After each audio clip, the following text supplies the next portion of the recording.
Bonjour Samuel, bonjour à tous. On est ici au Nicaragua, il est début de l'été, il fait une température agréable. On est à la Loma Tezcapa, au lieu historique où il y avait avant la maison de Somoza et elle a été détruite. Maintenant c'est un parc national, culturel, public quoi.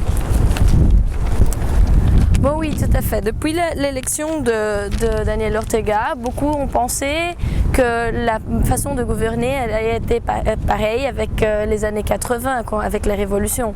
Mais en fait, il n'y a rien à voir parce qu'en 16 ans qui se sont passés depuis la fin de la révolution et maintenant l'élection de Daniel, beaucoup de choses sont changées, soit dans le monde, au Nicaragua et dans le même parti de Frente Sandinista. Même s'il y avait beaucoup d'espoir quand il a été élu et il a beaucoup exploité sa relation avec Hugo Chavez et son image de gauche latino-américaine, en fait il y a beaucoup de problèmes actuellement dans le pays.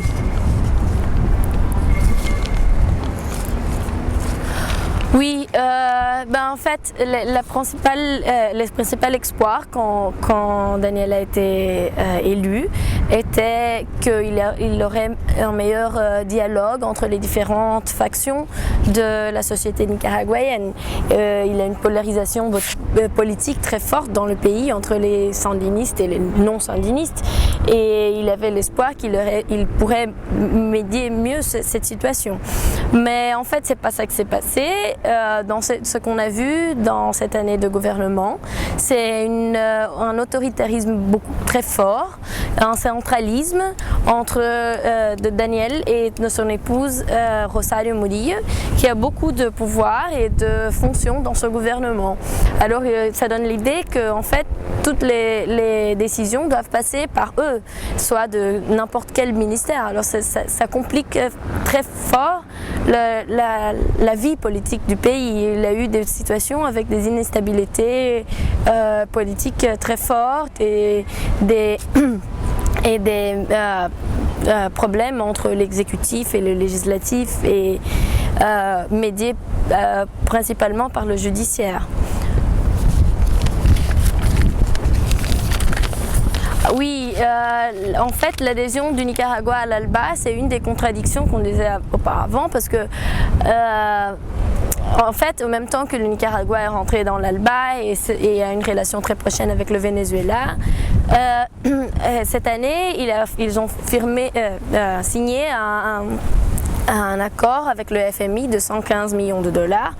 Alors ce qui va, et ça c'est un compromis de suivre les politiques de FMI, que c'est contradictoire à l'ALBA. Alors il y a ces situations-là dans la politique internationale, on ne sait pas bien à quoi s'attenir entre l'action et le discours du gouvernement. Pour la situation économique, en fait, c'est aussi très compliqué. Cette année, on a eu un aggravant que c'était un ouragan qui a passé par la côte atlantique, qui a beaucoup détruit des maisons, des cultifs de nourriture. Alors, il y a le risque d'avoir une forte famine maintenant pour l'été. Il y a eu aussi des pluies très fortes en octobre dans plusieurs parties du pays. Alors, c'est un problème parce qu'il n'y a pas assez d'argent pour reconstruire tout, les maisons, les routes, et il faut aussi gester l'aide internationale. Alors ce sont des situations très polémiques aussi. Oui, le dialogue avec l'opposition et avec les médias est assez compliqué, mais ça c'était, on espérait déjà, mais ce qui a surpris c'est la relation avec les ONG, certaines, mais toutes les ONG qui ne se suivent pas la ligne politique du Frente Sandinista, même si elles sont de quelque façon de gauche, notamment le mouvement de défense des droits des femmes, depuis la pénalisation de l'avortement thérapeutique qui s'est donnée avant l'élection de Daniel, mais avec une participation très importante des députés du Frente Sandinista de Libération Nationale. Alors ça a créé une situation très compliquée avec tout le rôle qu'il y a à l'Église ici est très fort et n'a pas réduit avec ce gouvernement-ci. Au contraire, il y a un gros rôle de l'Église catholique, alors c'est très conflictif avec les mouvements de défense des droits des femmes. Et un autre point sensible a été l'organisation des espaces de participation citoyenne, d'emmener ces problèmes aux autorités, soit locales, soit nationales, parce que ce nouveau gouvernement d'Ortega a proposé une structure que même si elle est intéressante, elle n'a pas prise en compte, que ça s'appelle CPC, Centre de Conseil de pouvoir citoyen, mais elle n'a pas pris en compte les structures qui existaient déjà et la loi de participation citoyenne qui existait déjà. Alors ça a aussi créé un conflit avec les organisations qui travaillent avec ces points-là.